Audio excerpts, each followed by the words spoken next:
Clear नहीं आ रहा है, पता है रिकॉर्डिंग में कैसा जाएगा। और तुम स्प्लिट स्क्रीन करते हो ना कुछ तो करके, वो देख लो। स्प्लिट स्क्रीन हो रखा है और रिकॉर्डिंग भी स्टार्ट है, तो जो भी इसको देख रहे हैं उनको मोस्ट वेलकम। और ये चैनल जो मेनली है, इसमें कुछ ऐसा हमारा पहले से कुछ स्क्रिप्टेड नहीं है, और न ही ये है कि हम हमारे पास टॉपिक्स है पहले से ही डिसाइडेड, ऐसा कुछ भी नहीं है। इस चैनल का बस एक ही एम है कि जो भी बाय वीक हम ट्राई करेंगे कि वीकली हम इस वीडियो को लेकर आ पाए, और उस वीक में जो भी चीज़ें हुई है आसपास हमारे, हम उसका एक पर्सपेक्टिव आपको दे पाए। हमारे ऊपर एक प्रेशर नहीं है कि है ना हम कोई चैनल है, कोई न्यूज़ चैनल है बड़ा, या कुछ भी हमारा प्रोडक्शन हाउस है कि हमें पैसा निकालना है, या फिर हमें है ना हमारे ऊपर कुछ पॉलिटिकल प्रेशर है या रेवेन्यू का प्रेशर है, कुछ भी नहीं है। तो हम एक न्यूट्रल पर्सपेक्टिव दोनों साइड का देंगे आपको, और वो काफी होगा आपको है ना जैसे एनालिसिस करना है। तो ये अनस्क्रिप्टेड है, तो हम स्टार्ट करेंगे जो भी चीज़ें हुई है वीक में, है ना। स्टार्टिंग से मेरे हिसाब से स्टार्ट करते हैं, फिर मोदी जी वाले से, है ना। और वैसे एक बार के लिए बता दें कि ये है हमारे साथ कुमार प्रसाद सिन्हा और मैं हूं रविशंकर। मोदी जी वाले से शुरू करते हैं, क्योंकि ये मोदी जी वाला बहुत चला है मैटर, और लोगों का सबसे बड़ा क्वेश्चन ये है ना, मोदी जी ने जब प्राइस बढ़ाया तो बोल रहे प्राइस तो ठीक है बढ़ा लो, मना नहीं कर रहे हैं, है ना। लेकिन दो पॉइंट है लोगों का, बोले कि जब घटा हुआ था, जब मुझसे आप डिस्काउंटेड प्राइस ले रहे थे, तब आपने कम क्यों नहीं करा। इसका लोग काउंटर आर्गुमेंट देते हैं कि कम इसलिए नहीं करा क्योंकि ना हमारे ऊपर बहुत ही ज़्यादा ऑयल के बॉन्ड दे रखा था हमने, है ना, और बहुत ज़्यादा हमारे ऊपर हमारे खजाने में बहुत ज़्यादा डेप्ट थे, तो हम उसको भरने के लिए नहीं कम कर रहे थे, सो दैट कि हम वो डेप्ट हटा पाए। बट अभी रिपोर्ट ये बताती है कि डेप्ट भी खत्म नहीं हुआ। बट एनीवे, ये दो पॉइंट है। पहला पॉइंट है कि हमने कम इसलिए नहीं करा क्योंकि हमें वो डेप्ट कम करने थे, और दूसरा है कि अगर आपको लग रहा था कि ये ईरान और यूएस के वार की वजह से प्रॉब्लम आ सकती थी, तो आपने चुनाव का क्यों इंतजार किया, आपने पहले से ही क्यों नहीं इस पे काम करना शुरू किया, क्यों हमने रैलियों में और इतनी सारी जगह हमने पेट्रोल डीजल को वेस्ट करा। और इसका काउंटर आर्गुमेंट मतलब ये हो गया, जो एक पक्ष ये बोल रहा है कि है ना जो भी मोदी जी ने ये करा है ना, ये जो हमें बताने की कोशिश कर रहे हैं, एक तो पहले है ना कम नहीं करा, अब बढ़ा दिया, है ना, जब तेल कम था और अब बढ़ा दिया, वो एक गलत है। और अगर बढ़ा भी दिया तो भी ट्रांसपेरेंट नहीं है। दूसरा पक्ष ये बोलता है कि आप ना इसको ऐसे मत देखो, है ना, इसको ऐसे देखो कि है ना परसेंटेज वाइज देखो कि पहले कितना इंक्रीमेंट हुआ था 2008 से 14 के बीच में, 2014 से 24 के बीच में परसेंटेज कितना इंक्रीमेंट हुआ है। तो एक आप इसको ऐसे देखो, है ना, ये तो पर्सपेक्टिव है। आपको क्या लगता है, मतलब कौन सा सही गलत तो हम बोलेंगे नहीं, है ना, बट हम ये जरूर करेंगे, किसी ने पर्सपेक्टिव रखा है तो क्या वो पर्सपेक्टिव उसका सही है। मतलब कोई अगर किसी टर्म में बातें कर रहा है, फॉर एग्जांपल अभी अंजना ओम कश्यप का रखा था, जिसमें वो एक ग्राफ में बता रही थी कि देखिए आप 2000 है ना 8 से 14 के बीच में देखिए इतना परसेंटेज बढ़ा है, और मोदी जी के 2014 से 24 के बीच में देखिए तब है ना इतना परसेंटेज कम हुआ है। तो इसमें क्या अब ये नैरेटिव सेट करने की कोशिश करते हैं कुल मिला के, है ना, सब अपने अपने पक्ष वाले अपना अपना नैरेटिव सेट करने के लिए ट्राई करते हैं। तो ऑब्वियस वो क्या करते हैं, पूरा फुल फिगर नहीं दिखाते हैं ना, तो कहीं ना कहीं नैरेटिव सेट करने में कुछ फैक्ट को लेते हैं इधर से, और कुछ फैक्ट जो कि बैकग्राउंड में ही छोड़ देते हैं, जिससे कि उनका नैरेटिव सेट हो जाए, राइट। नहीं, सबसे पहले तो एक वो मीम आता है ना, मोदी जी ने किया होगा तो कुछ सोच के ही किया होगा। सबसे पहले तो वही है, मोदी जी ने किया होगा तो कुछ सोच के ही किया होगा। बट दूसरा पर्सपेक्टिव है कि इतना बड़ा इशू चल रहा है पूरी दुनिया में, उसका इम्पैक्ट पूरी दुनिया पे था। हाँ, भारत ऐसा देश है जहाँ पे हर समय चुनाव भी होता है। अभी थोड़ा समय मिल चुका है मोदी जी को, अभी अगला चुनाव 2027 में है। तो मैं तो लोगों को बताते फिरता हूँ कि अभी टेंशन की कोई बात नहीं है, 5-6 महीने काट लो। यूपी चुनाव जैसे ही नजदीक आएगा ना, योगी जी खुद जाएंगे, तुम्हारे घर सिलेंडर पहुंचवा के आएंगे, उनके लड़के घर सिलेंडर पहुंचाएंगे। तो ये पॉलिटिकल है। मीन्स वो अगर आज मोदी जी हैं, इसकी जगह कांग्रेस होती तो भी वही ये करती, कांग्रेस पहले भी ऐसा की है। 2009 के चुनाव के जस्ट पहले सब कुछ बहुत ही सस्ता हो गया था, जबकि सबको पता था कि करप्शन हो रहा है। तो पॉलिटिकल पार्ट अपार्ट, वो तो होगा, पॉलिटिक्स वालों का काम है, उनको चुनाव जीतना है। कोई भी पार्टी चुनाव हारने के लिए तो लड़ती नहीं है। अगर उनको पता था कि बंगाल चुनाव के पहले अगर उन्होंने बता दिया ना कि 3 रुपया या 1 रुपया या फिर हम दाम बढ़ा देंगे, या फिर जो ज्ञान अभी दे रहे हैं ना मोदी जी कि तेल कम खाइए, गाड़ी कम चलाइए, सेहत बनाइए, सोना मत खरीदिए, अगर ये ज्ञान उन्हें गलती से चुनाव के एक दिन पहले भी बोल दिया होता ना, तो 5 के 5 राज्य हार जाते। तो उनका तो काम हो, तो ये बात तो विपक्ष की जिम्मेवारी बनती थी कि उनको पता था कि ऐसा होगा, तो ये बात पहले से बता देते जनता को उन्होंने बताया भी। लोकतंत्र है, यहाँ पे तो जनता का मर्जी है, जनता को जिसका बात अच्छा लगा उसका बात मान लिया। लेकिन दोनों पॉइंट वैलिड है। ग्लोबल ऑर्डर जैसा डिस्टॉर्टेड है, उसमें प्राइस बढ़ना बहुत ही बड़ी बात नहीं है। मोदी जी जो बोल रहे हैं वो बात टेक्निकली तो सही है, बस वो बोल रहे हैं, दिक्कत है कि बोल रहे हैं कि वर्क फ्रॉम होम कर लीजिए, लेकिन हमारा मैनेजर नहीं मान रहा है। तो अगर हमारा मैनेजर, अगर आपको लग रहा है कि वर्क फ्रॉम होम करने से देश में तेल की खपत कम होगी, फ्यूल मतलब ईंधन की खपत कम होगी, खाने वाला तो घर में जाके ज्यादा खा लेगा, मोदी जी की दोनों बात तो एक साथ नहीं मानी जा सकती है। या तो आदमी घर से काम करेगा तो तेल जो गाड़ी में जलता है वो तेल बचेगा, लेकिन वो घर में बैठा रहेगा तो पकौड़े खा जाएगा। तो मोदी जी बोल रहे हैं ना कि घर का तेल भी कम खाइए और बाहर का तेल भी कम खाइए, ये तो संभव नहीं है।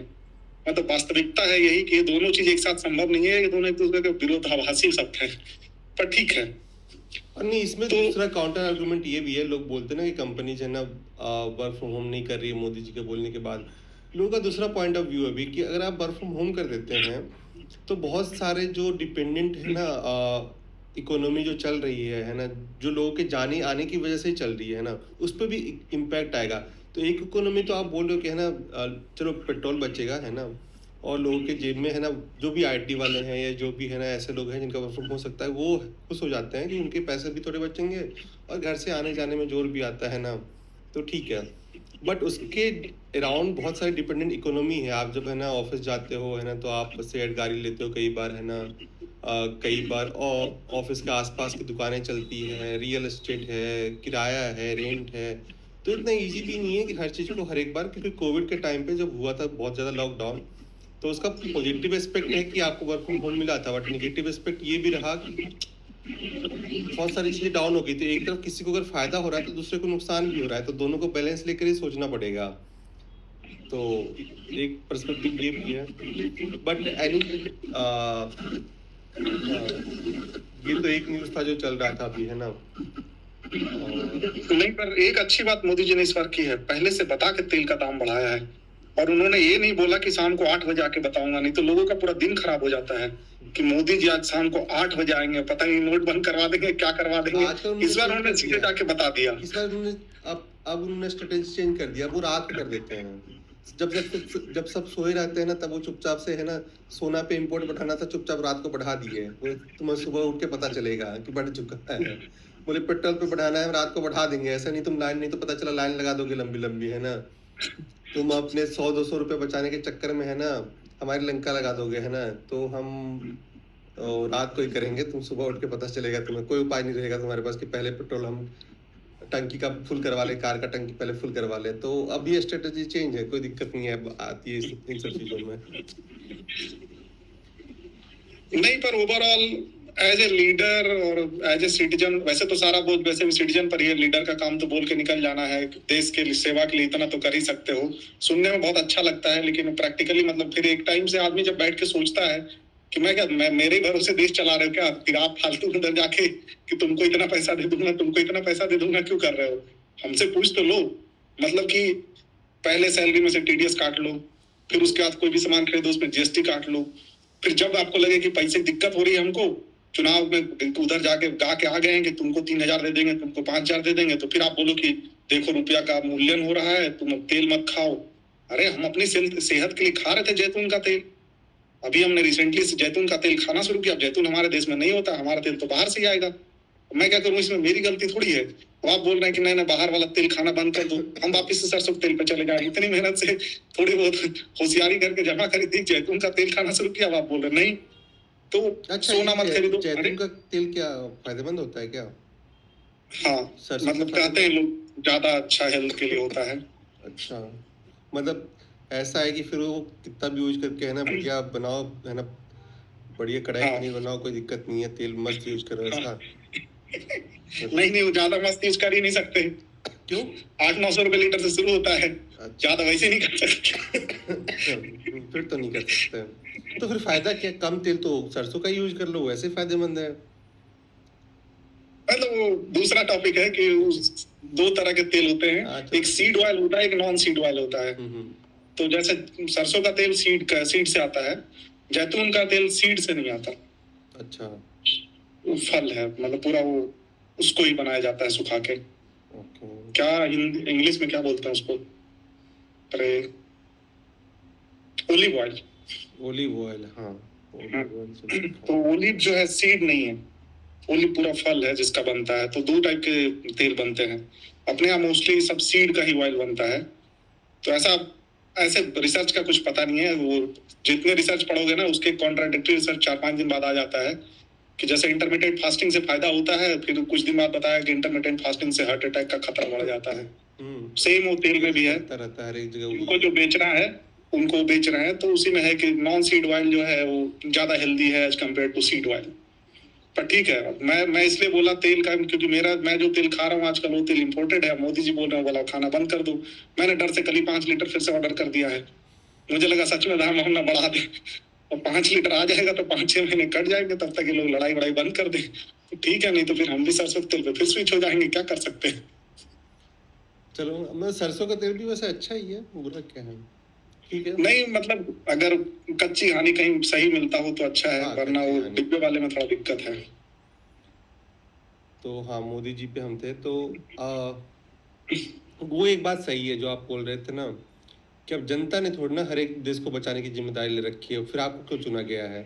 हर एक बार ये होता है, मतलब आप तो, आपका काम यही है कि आपको बस चुनाव जीतना है, आपने जिम्मेदारी अपनी ऐसे कर रखी है, बांट रखी है कि मेरा काम है, देखो हम चुनाव जीतेंगे, है ना, उसके लिए हम सब कुछ सारी मेहनत करेंगे, तुम्हारा काम है देश बचाना, तुम देश बचाओ। हाँ, तो ऐसी जिम्मेदारी मतलब वही कहीं भी जाए, किसी किसी राज्य में जाए, वहां पे जब केजरीवाल जी शुरू किए थे तो फ्रीबीज था, हाँ, मुफ्त की रेवड़ियां बांटते थे। लेकिन जब मोदी जी बोलते हैं तो जन कल्याणकारी योजना हो जाती है। बस मतलब शब्दों का हेर फेर है। सेम चीज ये भी कर रहे हैं, उनसे थोड़ा ज्यादा कर रहे हैं। कहीं कहीं कम में भी काम चल जाता है, भरोसा है थोड़ा कि मतलब मोदी जी है बोले हैं तो दे देंगे। बाकी लोगों को कभी कोई हो जाता है, जैसे बिहार में तेजस्वी भाई भी बोल रहे थे कि हम भी पैसा दे देंगे, तुम लोग यदि हमको जिता दो तो। मोदी जी बोले हम देंगे। शायद तेजस्वी ज्यादा पैसा देने के लिए गच रहे थे, पर नहीं माने लोग। उनको लगा नहीं तो पैसा देगा, हो सकता है खा जाए। मोदी जी का है कि वेस्ट बंगाल में घर भी हुआ परिवार है भी। ना, सेम हुआ ना, वेस्ट बंगाल में ममता दीदी दे रही थी, है ना, तो उन्होंने फिर ज्यादा गच लिया। ममता दीदी फिर भी बोल रही थी कि कर देंगे ज्यादा शायद, बट इनका वही था कि लोगों ने ठीक है, तुमसे परेशान तो हो गए, चलो कोई नहीं, आप ज्यादा दे रहे हो, बीजेपी भी देगी तो चलो इनको दे देते हैं। बट ये फ्री बीज है ना, सही में मतलब ये कहीं ना कहीं तो बहुत ज्यादा नुकसान, मतलब देखो 2-3 चीजें हैं ना। पहली चीज तो ये, फर्स्ट पॉइंट पूरा क्लियर कट ये है कि अब पॉलिटिशियंस का ना पूरा ध्यान सिर्फ और सिर्फ चुनाव इलेक्शन जीतने पे लगा हुआ है, और और उसके चक्कर में ही मतलब वो ये इतना नुकसानदायक है, इसके चक्कर में सारा रिपल इफेक्ट ना सब जगह है। चाहे वो फ्री बीज में ले लो आप रिपल इफेक्ट, रिजर्वेशन में ले लो रिपल इफेक्ट है ना, आप कास्ट या रिलीजन को है ना, आप पूरा सोसाइटी में डिवीजन है ही इसीलिए है क्योंकि किसी को चुनाव जीतना है। अगर इस देश में चुनाव की जरूरत ना हो, अपने घर से कुछ करके कैसे कोई और तरीका आ जाए या फिर राजशाही आ जाए, तो फिर किसी को ना हिंदू धर्म से में है कि मुस्लिम धर्म है, पहले धर्म से भी मतलब खत्म हो जाए, और कास्ट का तो कोई औचित्य ही नहीं बचेगा। पूरा कास्ट इसीलिए है ही है क्योंकि ना इस राज्य में इस कास्ट का इतना वोट है, बस इसलिए उससे उसके पीछे लगे हुए हैं। अभी यूपी में पूरा मंत्रिमंडल बदल दिया गया।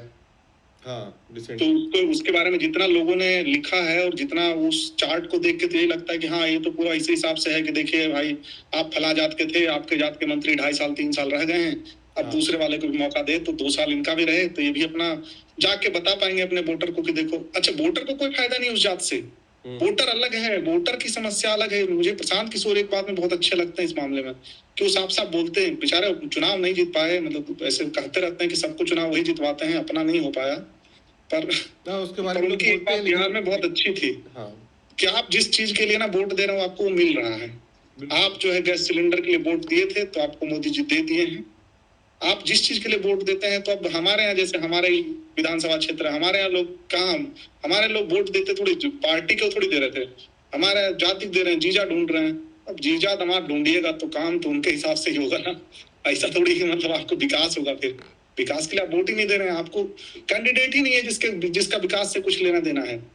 आपके पास चार उम्मीदवार है, चारों एक दूसरे का बस अलग अलग कास्ट को रिप्रेजेंट कर रहा है, वो सबके सब खुद का पैसा खा रहा है, वो आपके लिए कुछ नहीं करेगा। लेकिन आपको पता नहीं किस चीज की खुशी है, क्या है हमारे जात का है, तो ठीक है, वही है जाति, वही है जो नहीं जाती है। मतलब एक हिंदी में जाति दीर्घ इकार वाला है और एक लघु आकार वाला है, बस वही है। वो जो जाति है ना, वो नहीं जाती है, कितनी भी कोशिश कर लो जाति नहीं जा पा रही है। बट जिस दिन डेमोक्रेसी का चक्कर खत्म हो जाए ना, वोट बैंक का चक्कर खत्म हो जाएगा ना, खत्म हो जाए, सब कोलैप्स कर जाएगा यहाँ। पर ठीक है, डेमोक्रेसी अच्छी व्यवस्था है, तभी तो हम लोग बात कर पा रहे हैं। राजशाही में तो राजा के खिलाफ बोल देते तो सैनिक नीचे आ जाते, उठा के लेके चले जाते। वैसे अभी भी लेके चले जाते हैं ज्यादा बोल देने पर, नहीं, कम में नहीं होता है। शेखर सुमन का आया था ट्वीट कि लोग बोल रहे हैं ना यहाँ पे ना डेवलपमेंट फास्ट नहीं है, या फिर ना आपके घर पे कुछ हो गया तो एम्बुलेंस फास्ट नहीं आती है ना, फायर ब्रिगेड वाले नहीं आ पाते तुरंत, है ना, आग बुझाने। लेकिन बोले कि ना आपने एक चीज नोटिस नहीं करा, आप तो बस डिमेरिट गिना रहे हो, मेरिट नहीं बता रहे कुछ भी। और इंडिया का जो सिस्टम है वो इतनी फास्ट है कि अगर आपने कुछ भी अगेंस्ट पे ट्विटर पे लिखा ना, तो सेकंड भी नहीं लगता है ना, और आपका उस पे आ जाएगा, स्ट्राइक आ जाएगा, एफआईआर हो सकता है ना। बोले कोई एक मतलब डिपार्टमेंट बनाया हुआ है जहाँ पे बैठे हुए हैं, आपने इधर सेंड का बटन दबाया, उधर से उन्होंने डिलीट का बटन दबा दिया, अगेंस्ट है डिलीट करो। तो बोले ऐसा नहीं है कि फास्ट नहीं है एजुकेशन हमारे है ना डिपार्टमेंट का, आप लोग बस एक ही तरफ की चीजें बता रहे हो। नहीं, वैसे भी मतलब अब जनता पे भी डिपेंड करता है ना। हमारे तो 7 मिनट में ग्रोसरी वाला पहुंचा जाता है, क्योंकि तो 5 मिनट पहुंचा जाता है। जैसे लग रहा हो कि मतलब मैं कार्ट में ऐड करता हूँ तो लड़का थैले में डाल देता है, फिर मैं कार्ट से हटा तो निकाल इसको निकाल दे। बट ये ट्विटर वाला मेरे समय घर बढ़ से रहा है, ये जो ट्विटर वाला पॉइंट है ना। अभी मैं स्किन डॉक्टर को फॉलो करता हूँ, अजीत भारती को तो आप भी जानते हो है ना। हाँ, अच्छे से। तो अजीत भारती को नजरबंद कर दिया गया था टाइम के लिए। स्किन डॉक्टर वाले को 2 साल पुराना कोई मामला था जो उन्होंने कोई ट्वीट करा था। उनको तो शादी से उठा के लेके चला गया, उनके साथ तो बहुत ज्यादा गलत हुआ कि उनको शादी में गए हुए थे कहीं, उनको वहां से उठा के पुलिस लेके चली जाए। और कौन से मामले आ रहे हैं, 2-2 साल 3-3 साल पहले कोई किया हुआ एक पुराना ट्वीट। मतलब 2-3 रिसेंटली मैंने देखा है कि जब तक आप पॉजिटिव बोल रहे हो तब तक तो ठीक है, कुछ नहीं हो रहा है ना। बट अब दिख रहा है कि थोड़ा सा कॉन्ट्राडिक्ट हो रहा है, निगेटिव जा रहे हो तो आपके 3 साल पुराने 4 साल पुराने कोई जैसे अब है ना, इस पे हम कोई मतलब वो नहीं दावा नहीं कर रहे, लेकिन जो बता रहे हैं लोग है ना, खुद ही है ना ट्विटर पे खुद ही बोल रहे हैं। तो ये है कि जैसे एक है जो कि अनुराधा करके एक है ट्विटर पे, तो ब्राह्मणों का बोलती है ना, मतलब ब्राह्मण ये जनरल कास्ट के लिए बोलती है। तो उसका 2-2 साल पुराना कोई ट्वीट किया हुआ है, सार्कास्टिक कोई ट्वीट है, उस पर भी है ना पुलिस वाले एफआईआर किए हुए हैं, उस पर भी नोटिस भेजे हुए हैं। तो मुझे लगता है कि डिजिटल पे ना, वैसे तो जनता क्या बोल रही है लोगों को ज़्यादा है ना, मतलब पॉलिटिशियन को ज़्यादा इससे फर्क पड़ नहीं रहा है ना, बट ट्विटर पे एक आवाज़ बन जाता है ना, बहुत ज़्यादा इसका एम्प्लीफिकेशन हो जाता है। तो उस चक्कर में देखो आपको ना इनको डिसीजन कई बार रिवर्स भी करने पड़ जाते हैं।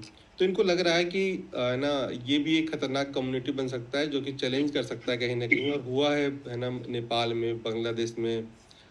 तो इनको लगता है कि इस पे है ना ज़्यादा कंट्रोल होना चाहिए सरकार का, तो ना वो अब ट्राई कर रहे हैं। नहीं, पर एक बीच में ना, एक मैंने बड़ा अच्छा पढ़ा था क्या, ये हुआ था, जी न्यूज के कोई एंकर थे, उनको कांग्रेस साथ से सिराज जैसे ना पुलिस उठा के लेके जाने के लिए आई थी। तो इसके पहले जो है नोएडा पुलिस उनको उठा के लेके चली गई, क्योंकि 1 साल पहले उनके पड़ोसी ने ना कुछ छोटा मोटा बात के लिए कंप्लेन करके रखा था। तो अब वो रहते नोएडा में थे, तो तुरंत उनकी सुरक्षा के लिए कहने को तो यूपी पुलिस उनको भी उठा के लेके गई किसी केस के मामले में। बट जैसे उनको पता चला था, क्योंकि दूसरे राज्य की पुलिस जब आती है तो उसको लोकल थाने में आके पहले बताना होता है कि हम आपके एरिया के फला आदमी को उठाने जाएंगे, मतलब ये रहा एविडेंस जिसके बेसिस पे, स्टैंडर्ड प्रोसेस। कभी कभी इसको लोग बाईपास कर देते हैं पॉलिटिकल बेनिफिट के लिए, बट उनको जो है इसलिए फिर बताया लोगों ने कि कभी कभी पड़ोसी से लड़ाई करके रखना भी अच्छा फायदा का काम होता है, कि मतलब जब आपके पास बड़ी आपदा आ गई तो तो हमको बचाया जा सकता है। बिल्कुल बिल्कुल।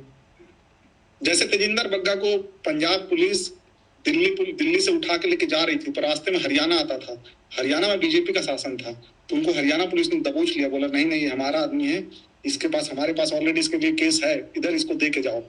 तो अच्छा।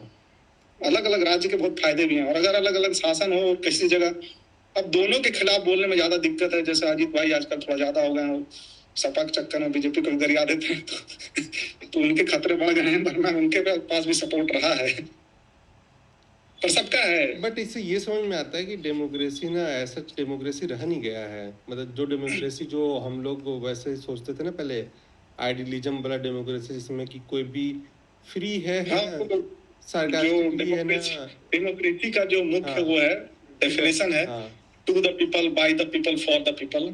ठीक है, इसमें उधर कुछ नहीं है, खाली फॉर द पीपल बचा हुआ है, खाली खाली बाय द पीपल बचा हुआ है, चुना तो तुम ही हो, इसके आगे हम देखेंगे।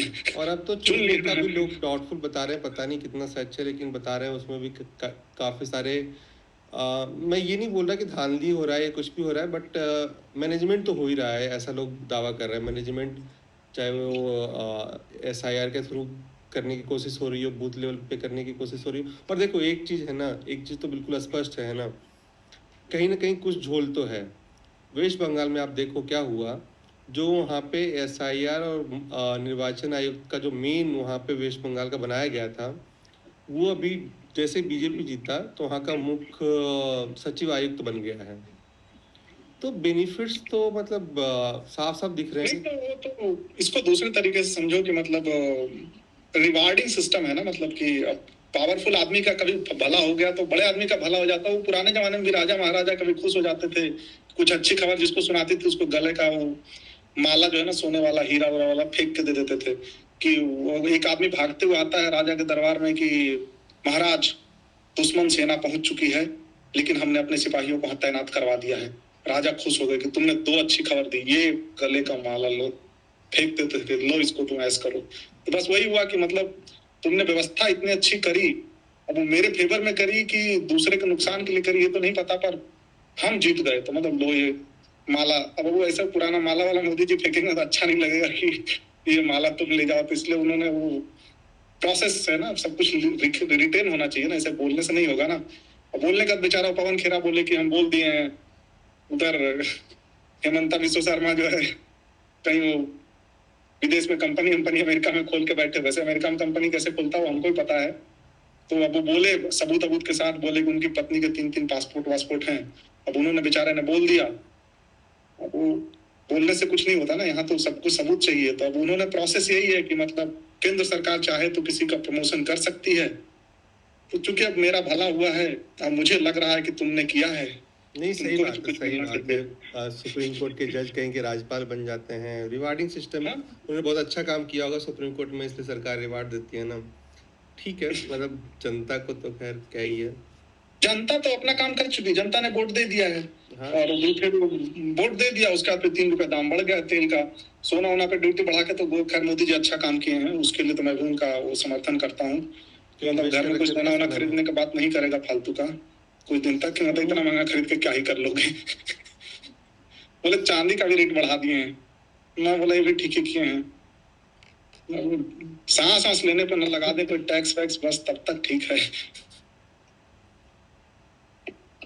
कोई भरोसा नहीं है, देखो है ना, जिस हिसाब से है ना भी चेंज हो रहा है ना हवा का। अभी कुछ टाइम में वो आ रहा है ना एयर प्यूरिफायर, तो चल ही रहा है ना अभी। एयर प्यूरिफायर तो स्टार्ट ही हो गया ना, जब पानी का स्टार्ट हुआ था तो किसी ने सोचा था कि एक टाइम पे ऐसा होगा है ना, कि ऐसे लोग है ना घर घर में ऐसे वाटर प्यूरिफायर लगाएंगे और से बोतल वाला पानी पियेंगे। तो हवा का भी स्टार्ट हो चुका है प्रोसेस। नहीं मेरे पास भी है, पर हम खरीदे नहीं है, हमको कहीं से किसी कंपनी ने गिफ्ट दिया था, एक पार्टनर कंपनी उसने गिफ्ट दिया था, इसलिए हमारे घर पे भी है, पर बिजली बिल बढ़ जाएगा इसलिए हम नहीं चलाते हैं, रखा हुआ डिब्बा बंद करके है मेरे पास भी। वो एयर प्यूरिफायर से स्टार्ट होगा, फिर बाद में जाएगा आपका पर्सनल असिस्टेंट वाला, कि है ना हिमालय का, फिर अलग अलग टाइप का आएगा, हिमालय का ऑक्सीजन लेना है या आपको है ना राजस्थान वाला ऑक्सीजन लेना है, तो वो फिर उसके अलग अलग मिलेंगे आपको। नहीं, हिमालय वाला नमक तो बाबा बेचते हैं ना, वो जिसमें एक्सपायरी डेट भी हाँ, लिखी रहती है, नमक तो हाँ, 2 साल बाद खराब हो जाएगा, तो मतलब बाबा एकदम सही समय पे उसको निकाल लाए हैं, बिल्कुल नहीं तो खराब हो ही जाता। 200 साल से वो खराब नहीं हुआ है, बट लेकिन अगले 2 साल में खराब हो जाएगा वो। बाबा उसको सही समय पे उखाड़ लाए हैं वहां से। वैसे बाबा बहुत दिन से दिखे नहीं है आजकल वो आजकल उनके, एक्टिव है। हाँ उनको लग रहा है कि माइक को उनके मुंह में घुसेड़ नहीं रहा है, या फिर वो मना करके बैठे हैं। नहीं, कुछ तो हुआ है उनका रामदेव बाबा का, पता नहीं, क्योंकि बहुत लेस एक्टिव हो गए हैं और मतलब कुछ तो लोचा चल रहा है, क्योंकि कई सारी चीज़ों पे इन्होंने वो कोरोना के टाइम पे वो दवाइयाँ वगैरह का करा था, तो उस पर भी कन्फ्लिक्ट कुछ हो गया, क्योंकि इन्होंने जो दावा करके किया था तो बैक को हो गया। अब वो उतने प्रासंगिक नहीं रह गए जितने वो पहले हुआ करते थे, पॉलिटिकली भी और वैसे भी। तो समय के साथ सबका समय, मतलब अब उनका वो समय नहीं है जो उस समय हुआ करता था एक टाइम पे। हाँ मतलब जब वो जिम्मेवारी के साथ बता रहे थे कि मतलब मोदी जी आएंगे तो तेल का दाम तो कम कर ही देंगे 2014 में। हाँ। हम उनको पर्सनली जानते हैं। कितना बता रहे थे सर? 25 रुपए बता रहे थे, 25 रुपए। हाँ 25 रुपए बोले थे, करवा देंगे, हमारी बात हुई है।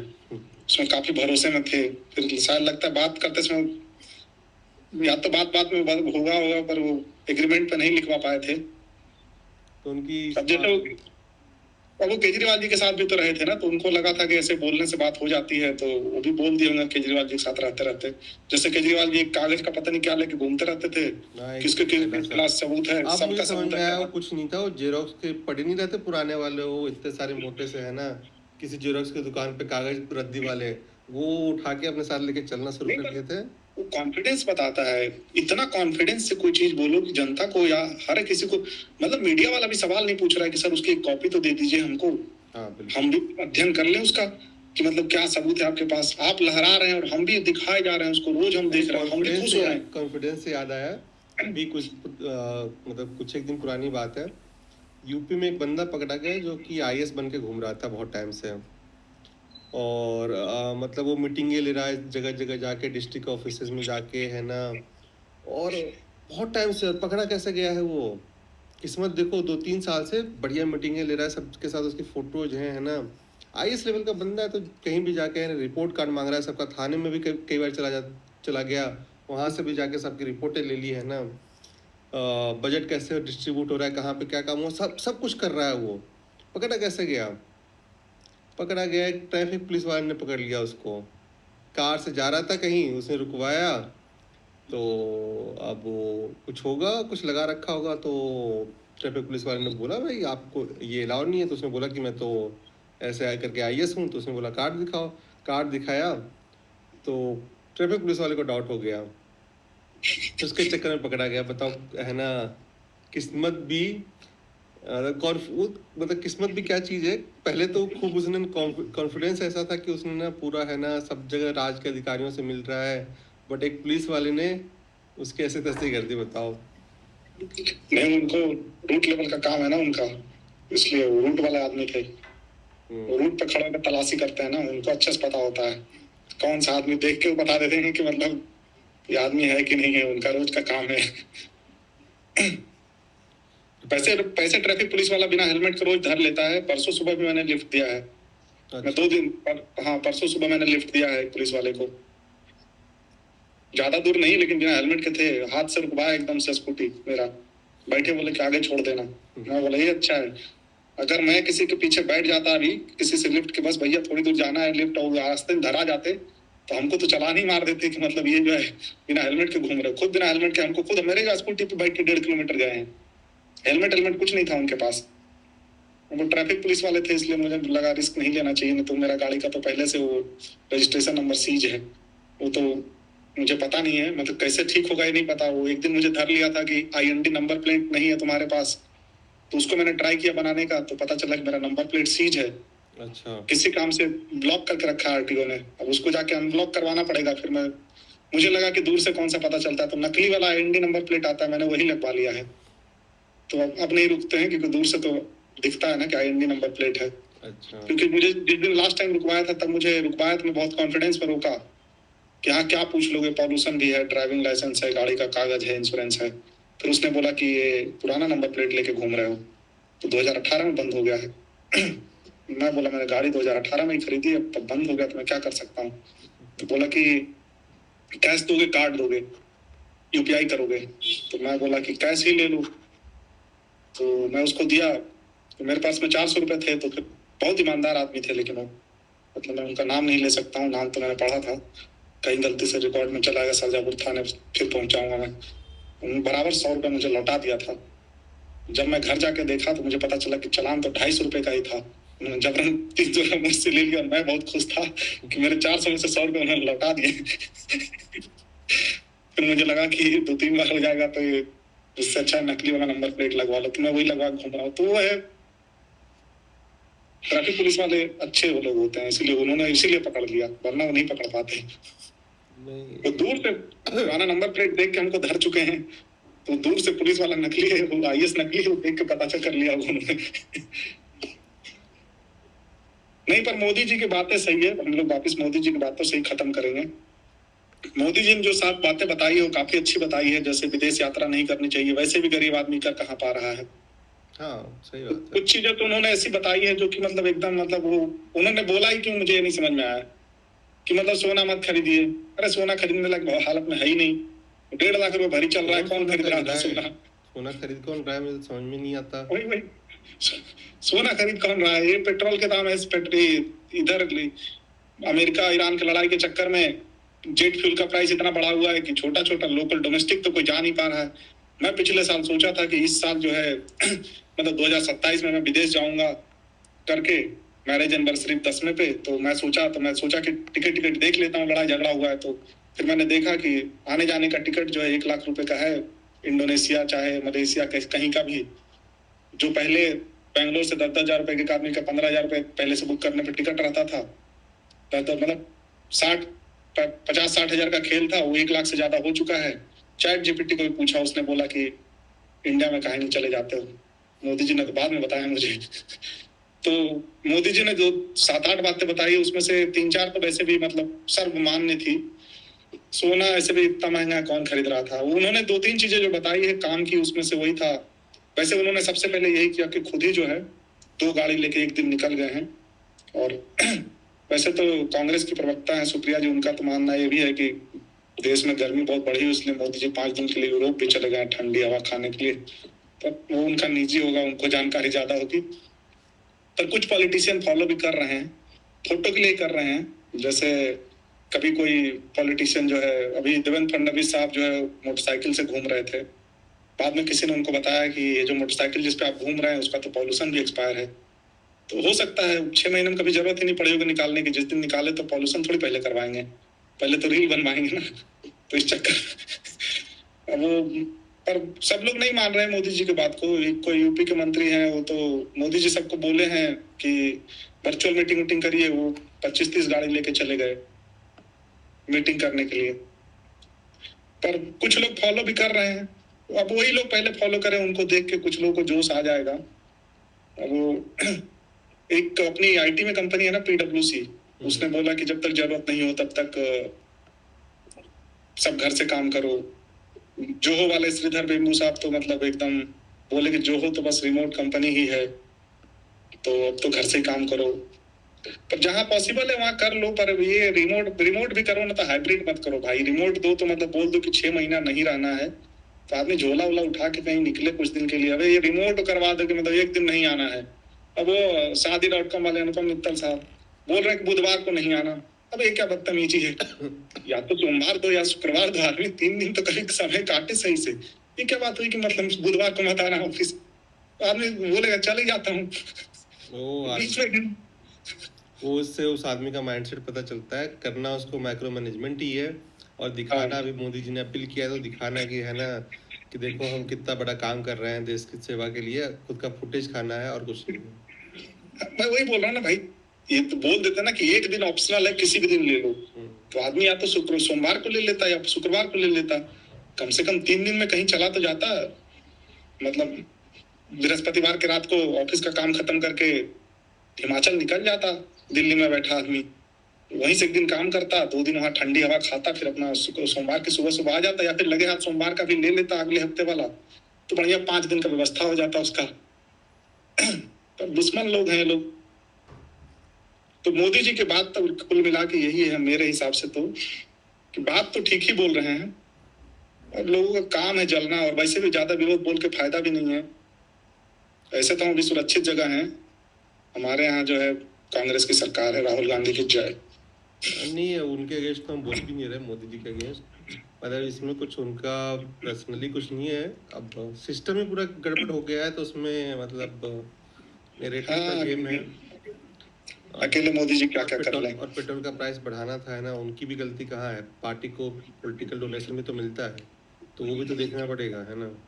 तो तेल कंपनियां जो घाटा सह रही है, तो नहीं, पर तेल कंपनियां घाटा सह रही है तो मोदी जी बताते हैं, उनका बैलेंस शीट नहीं बताता है। दिक्कत है कि वो तो हमेशा प्रॉफिट में, बीपीसीएल, आईओसीएल सबके सब प्रॉफिट में है, हजारों करोड़ के प्रॉफिट में है। वो पैसा फिर ले जाके मोदी जी को फिर दे देते हैं वो लोग। और अभी भी ये हो रहा है अभी भी ये चल रहा है कि क्रूड ऑयल हम ले रहे हैं रिफाइन करके, जैसे रिलायंस की कंपनियां होगी और भी होगी, ये वापस दूसरे देशों को बेच रही है अभी भी उस। हाँ, अदरवाइज तो आपने गन्ना का, शुगर का तो बंद कर दिया कि है ना, कि गन्ना का एक्सपोर्ट बंद कर दो, क्योंकि ना गन्ना की कमी हो रही है ना। हाँ, अभी रिसेंटली आया है। लेकिन पेट्रोल की मतलब समझ में नहीं आ रहा है, या तो बोल रहे इमरजेंसी वाली हालत हो गई है ना, आप लोग कम चलना यूज करो, और दूसरी तरफ है ना हम रिफाइन करके दूसरे देशों को भी बेच रहे हैं। तो नहीं तो वो है ना, वो हम लोग वो है वसुधैव कुटुंबकम में विश्वास रखते हैं ना, तो हम अचानक से तेल वेल दूसरे जगहों को देना बंद कर देंगे तो फिर वो उनके यहाँ भी दिक्कत हो जाएगी ना। इसलिए वो थोड़ा बड़े बड़े स्तर पे सोचना पड़ता है। वो हम लोग छोटे लोग हैं, मोदी जी बड़ा बड़ा नेता है, वो बड़ी सोच रख रहे हैं, तो उसके हिसाब से है कि मतलब अब जैसे किसी देश को, जिस देश को बेच रहे बेचते वो अमीर को बेचते हैं, यूरोप में बेचते हैं वो लोग अपना तेल, रसिया से खरीद लेते हैं। रसिया यूरोप का लड़ाई चल रहा है उधर यूक्रेन के चक्कर में, रसिया से तो बंद हो गया, रसिया से तो अब बंद हो गया ना वो। कम खरीद रहे हैं, खरीद तो रहे हैं अभी भी। नहीं ना, अब वो ऐसे नहीं क्या है कि मतलब शायद इंडिया के नाम पे नहीं खरीद रहे हैं, इंडिया के नाम पे नहीं खरीद रहे हैं ना। अब रिफाइनरी वहीं पे सब्सिडरी बना लेते हैं। अब वो किसी एक कंपनी खरीदा, दूसरे खरीदा, ऐसे करते करते बेच तो वही रहे हैं अभी भी। मतलब जिस किसी को बेच रहे हैं, पर अगर उनके यहाँ भी अचानक से, जैसे हमारे यहाँ जब वैक्सीन के बना रहे थे हमारे वैक्सीन, तब भी हमने पूरा वैक्सीन अपने देश में पहले लगा लें, फिर दूसरों को तो ऐसे थोड़ी कर रहे थे हम लोग। तब भी बराबर बराबर जो है कौन कौन से देश को वैक्सीन पहुंचाया, उसी से पता चला कि ये देश भी है, और हमको तो पता नहीं। और ज्यादा अगर लॉजिक हम ढूंढने भी जाएंगे ना इन सब चीजों में, तो पता चला कि हम मतलब हम बूढ़े हो जाएंगे, है ना, तब भी लॉजिक हम ढूंढ नहीं पाएंगे, क्योंकि लॉजिक है ही नहीं ज़्यादा इन सब बातों में। कुल मिला के पेट्रोल के प्राइस बढ़ाने थे, इसलिए एक सॉफ्ट ग्राउंड बनाया गया कि आपको ये सात निश्चय और ये सब करना है, ये सब बातें थी, और फिर बढ़ा दिया गया। और ऐसे ही भी है ना, अभी 3-3 पे बढ़े हैं कुछ जगह, धीरे धीरे और भी बढ़ेंगे। नहीं, वो तो भूमिका बनाई गई है। अब वो क्या है कि फिर वापस से बोल देंगे कि ये जो है ना मार्केट लिंक्ड है, तो पेट्रोल के प्राइसेस हर 15 दिन में बदल सकते हैं। फिर हर 15 दिन में बदल नहीं सकते। बदलने का मतलब ये नहीं होता कि कम होता है, वो ना बढ़ने का। बार्सिलिगंज से पटना का भाड़ा है कि जब तेल का दाम बढ़ता था ना तो भाड़ा बढ़ जाता था, फिर तेल का दाम कम होता थोड़ी, ये तो बेसलाइन हो गया ना। अब अगली बार यहाँ से बढ़ाएंगे तो कम तो नहीं होना है। वो तेल का प्राइस जब गिर जाएगा ना सब कुछ, तब भी कोविड के समय तो तेल फ्री में बट रहा था ना, क्रूड ऑयल ऑलमोस्ट फ्री था। कई जगह तो निगेटिव हो गया था। मतलब हाँ, जिनके पास जिन्होंने बॉन्ड खरीद रखे थे उनका तो निगेटिव में लेना, उनको मतलब देना पड़ा था कि मतलब भैया डिलीवरी रखवाने के लिए पैसे देने पड़े थे उनको। मतलब ऐसी हालत हो गई थी कि ये तो लोग फ्री में ले जाओ, आपके पास फ्री में आ गया है, बोल अब इसका क्या करें, तो इसको रखने के पैसे देने पड़ रहे हैं मुझे। मतलब कोई ऐसा हो गया था कोरोना में। तो नहीं, तो इसीलिए ना, तो तब भी तो हमने ऐसा थोड़ी, मतलब उसके रिस्पेक्ट में हमने तेल का, और उसके बाद जब 40 रुपए क्रूड था, $40 पर बैरल क्रूड ऑयल था कोविड के समय, कोविड के जस्ट बाद, तब भी हमारा तेल इसी रेट पे बिक रहा था, आज भी उसी रेट पे बिक रहा था। या तो तब झूठ बोल रहे थे, जो भी है, चाहे पॉलिटिशियन हो, चाहे वो ऑयल रिफाइनरी कंपनी, चाहे जो भी हो, या तो तब बहुत ज्यादा प्रॉफिट कमा चुके हो। अगर आज भी प्रॉफिटेबल हो तो मतलब तुम तो 3 गुना प्रॉफिट पीट रहे थे तब, तो इसका मतलब है रॉ मटेरियल अगर अब 3 गुना बढ़ जाए फिर भी तुम अभी भी प्रॉफिटेबल हो, तो इसका मतलब कि तुम तो पूरा धोखा ही चला रहे थे। खैर ठीक है, वो समर्थक लोग का कहना रहता है कि सड़क जो बना रहे हैं उसका पैसा कहाँ से, मोदी जी अपना एफडी तोड़ के थोड़ी देते हैं, इन्हीं सबसे करना पड़ता है। हाँ, और देखिए ज़्यादा जाना भी बहुत है ना, कोई मतलब नहीं है, सबको सारी बातें पता है, इसको हम इधर ही वो करते हैं, क्योंकि हमें भी पता है कि है ना सड़क के पैसे कहाँ से आते हैं। वो फिर है ना टोल टैक्स का तो लगता है उनके समर्थक ने कभी नाम सुना ही नहीं है ना, उन्होंने शायद देखा नहीं होगा है ना, तो सब उनका नहीं लगता ना। हाँ, उनका नहीं लगता है तो हाँ ऐसे मतलब बैंगलोर में एक रोड है, उसका नाम है नाइस रोड, नंदी इंफ्रास्ट्रक्चर कुछ तो corridor expressway, Nandi industrial corridor expressway ऐसा कुछ तो है। तो उस पे मैं ना लगभग 18 किलोमीटर जाता हूँ। तो 2021 में, हाँ 21 में उसका टोल 65 रुपए था, अच्छा, अभी 108 रुपए है। सड़क वैसे ही है, मतलब अच्छी सड़क है, नो डाउट। बैंगलोर के ट्रैफिक में पूरा बैंगलोर को एक एरिया से दूसरे एरिया पहुंचा देता है। तो कभी कभी मैं ना सोचता हूँ कि इसमें मैं कितना तेल बचाता हूँ। मतलब मैं जो बीजी रूट है वो रूट छोटा है, वो रूट 18 किलोमीटर है, और ए रूट मेरे को पड़ता है 28 किलोमीटर। तो मुझे बस ना एक ही चीज का टाइम में 15 मिनट का डिफरेंस आता है। मतलब ये 28 किलोमीटर जाके भी मैं 15 मिनट पहले पहुंच जाता हूँ कंपेयर टू 18 किलोमीटर वाले रास्ते से। तो मुझे लगता है ना बस वह एक ही चीज ना कि ट्रैफिक में चलाने के फ्रस्ट्रेशन से बचने के लिए ना मैं तेल भी ज्यादा जलाता हूँ, क्योंकि 18 किलोमीटर में उतना ही तेल जलेगा ट्रैफिक में चलाने पर भी जितना 28 किलोमीटर अच्छे रास्ते पे चलेगा। पहले मुझे लगता था कि तेल बच जाएगा मेरा, फिर मैंने जोड़ा मेरा तेल कैसे बच जाएगा, माइलेज मतलब हाईवे पे चला तो माइलेज थोड़ी ऐसा कि मतलब 50 का माइलेज कार देना शुरू कर देगी। हाँ, और अगर आप बना रहे हो ये सारी चीजें है ना, तो भाई ये तो आपका काम भी है ना। मतलब हाँ ऐसा मतलब थोड़ी ना, इतनी एहसान थोड़ी ना करा कि आप बोल रहे हो कि नहीं हमने तो बना दिया, तुम्हारा है ना फिर बच रहा है तो हम इसके बदले पैसा लेंगे। तुम बिजनेसमैन हो क्या? मतलब तुम टैक्स तो ले ही रहे हो ना हमसे, देश के उसके हाँ लिए, तो मतलब ये तो कोई तुम्हारा काम ही है ना। मतलब ये क्या बता रहे हो कि नहीं है ना, मतलब ये तो फिर मतलब प्राइवेट वाला बनिया वाला काम कर रहे हो तुम, तो या तो बनिया वाला वो कर लो, प्रॉपर काम है ना। तो खैर ये नहीं बेवकूफ़ नहीं। बनाते रहेंगे, बेवकूफ़ नहीं भी बना रहे, इनका ये अपनी जगह सही भी है। कुल मिला के बात ये थी कि अपने है ना, उन्होंने जो मोदी जी वाला ने अभी करा था कि भाई आप वो वर्क फ्रॉम होम करो और ये सारी चीज़ें बताई थी, पेट्रोल कम यूज करो, इसका एट द एंड रिजल्ट तो ये निकला कि पेट्रोल के प्राइस बढ़े हैं, उसके अलावा कुछ भी नहीं हुआ। वर्क फ्रॉम होम की वो दिखावटी दो तीन चीज़ भली हुई हो, लार्ज स्केल पे तो ऐसा कुछ नहीं हुआ है। और मतलब इसका कोई सबको पता है इसका कुछ रिजल्टेंट नहीं है। रिजल्टेंट वही थोड़ी बहुत महंगाई जो बढ़नी है वो बढ़ेगी, हाँ, और बढ़ेगी कुछ और नहीं कुछ होना नहीं। है। वो एक्चुअली मोदी जी का इनडायरेक्टली हिंट था कि देखिए थोड़ी महंगाई तो बढ़ेगी, तैयारी कर लीजिए। और तैयारी कर क्या लीजिएगा, मतलब कि मेंटली पेट थोड़ी प्रिपेयर काट हो लीजिएगा। जाइए, तैयारी तो क्या ही कर लीजिएगा आप, क्या कितना आटा खरीद के रख लीजिएगा, कितना चावल खरीद के रख हाँ लीजिएगा, वही।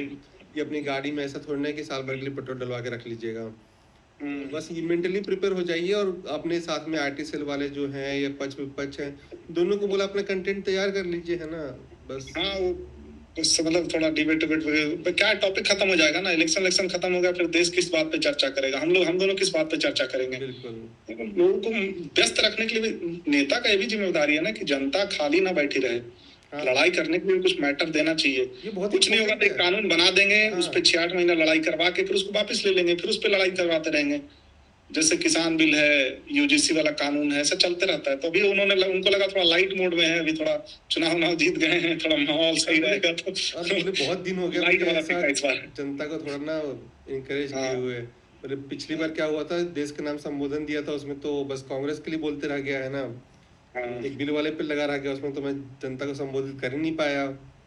उसमें चुनाव था तो वो उनका मिस हो गया, तो कहीं ना कहीं उनको लग रहा था कि नहीं वो बोलना है, रह गया तो बाकी हो। बताना पड़ेगा। तो नहीं ठीक है, फिर हम लोगों को लगता है इस पे और चर्चा करने का कुछ खास औचित्य नहीं है। कुछ नहीं है, बस एट द एंड तो पता ही चल गया कि वो बढ़ना है। अब 3 रुपये बढ़े, 5 रुपये बढ़े, आप ये भी मान लो कि अभी जो गैस सिलेंडर है, घरेलू गैस सिलेंडर, वो बोल रहे नहीं बढ़ा है, वो उसमें भी कुछ बढ़ेगा, एक्सपेक्टेड रखो आप बढ़ेगा है ना। पता नहीं, कुछ तो ज्ञान बताए हैं, मुझे मैसेज आया है कि हमारे सूत्रों से पता चला है कि आपके किसी घर परिवार में किसी की आमदनी तो 10 लाख रुपए ज्यादा है इनकम टैक्स रिकॉर्ड के हिसाब से, तो आप सब्सिडी के लिए एलिजिबल नहीं है। अगर आप इसको मना करना चाहते हैं तो इस लिंक पे क्लिक करके मना कर दीजिए, हम दोबारा चेक कर लेंगे। मैंने सोचा कि पहले एक तो मैंने सब्सिडी तुमसे मांगी नहीं थी, तुमने सब्सिडी लास्ट कब दी थी तुम खुद पहले चेक करो। जब मैंने गैस का कनेक्शन लिया था आज से 5 साल पहले, तब मुझे शुरू में 1 या 2 बार सब्सिडी आई थी, उसके बाद से अचानक से इन लोगों ने सब्सिडी देनी बंद कर दी। तो कहने को तो सब्सिडाइज्ड है मेरा, मेरे कनेक्शन पे लिख के आता है सब्सिडाइज्ड। सब्सिडी तो वैसे कभी देते नहीं हो, तो फिर क्या फर्क पड़ता है? सब्सिडी पहले क्या था कि गैस सिलेंडर सब्सिडी के साथ आता था, मतलब कि सब्सिडाइज वाले का प्राइस कम होता था। मोदी जी ने रिवर्स थ्योरी अपनाई कि पहले पैसा आप दे दीजिए, फिर हम चेक करेंगे, आपको सब्सिडी पैसा वापस कर देंगे। तो पैसा तो वैसे नहीं दे रहे हैं और हमको अलग बता रहे हैं ज्ञान की, मतलब ये सब्सिडी जो है आप एलिजिबल नहीं है सब्सिडी के लिए। अरे मैं मांग ही कहाँ रहा हूँ भाई, आप हटा लो सब्सिडी। पैसा ऐसे नहीं दे रहे तो सब्सिडी है कहाँ? लिख के रखे हो ना, मेरे नाम से पैसा दे किसके रहो, हमको बताओ फिर पहले। तो अभी वो भी चल रहा है। तो गैस का सिलेंडर का दाम बढ़ाएंगे धीरे धीरे करके। पहले गैस सिलेंडर पहुंचा तो दें। बैंगलोर में मुझे सिलेंडर तीसरे दिन आता था, मैं तीसरे दिन बाद इनवॉइस भी जनरेट नहीं हुआ। फिर मैंने फोन लगाना शुरू किया 10 दिन बाद गैस एजेंसी वालों को। उन लोगों ने फोन कहीं रख दिया है, लेकिन चार्ज में लगा कर रखा है, स्विच ऑफ नहीं बताता है। मैं कॉल लगाते रहता हूँ, फोन बजते रहता है, उठाता नहीं है। फिर 20वें दिन लड़का डिलीवर करने आया, मैंने उसको पूछा कि भाई फोन लगाते रहता हूँ, उठाता? बोला सर दिन भर कस्टमर का कॉल आता रहता है, कोई उठाता नहीं हो, रखा हुआ है फोन। तो मैं बोला कहाँ है? तो बोला सर वो 20 दिन में मिल जा रहा है ना, तो धीरे धीरे लोगों को पता चल जा रहा है। आप पहली बार बुक किए थे इसलिए आपको थोड़ा ज्यादा जल्दी था, बाकी जो सबको आइडिया लग चुका है तो 20 दिन तक कोई कॉल नहीं करता है, 20 दिन में आ जाता है सिलेंडर। मैंने बोला ये मुझे भी पता नहीं था, अगली बार 20 दिन के हिसाब से सोच के चलूंगा। अभी तक तो टेंशन इस बात को लेकर था कि 3 दिन में आ नहीं रहा, तो आएगा नहीं आएगा। पहले 1-2 दिन में आ जाता था, फिर थोड़ा सा वही आया तो फिर 3-4, फिर हुआ 5 दिन, और अभी तो मेरा भी 10-12 दिन हो गया है। मैसेज आया हुआ भी 2-3 दिन हो गया है। मैसेज आया 10-12 दिन बाद कि आपका ये पासपोर्ट इनवॉइस जनरेट हो गया। हाँ, ये पिन कोड है और डिलीवरी के समय दे दीजिएगा उसको। मैंने सोचा अब तो आ ही जाएगा फिर कल को, है ना। उस बात को भी हो गए 2-3 दिन।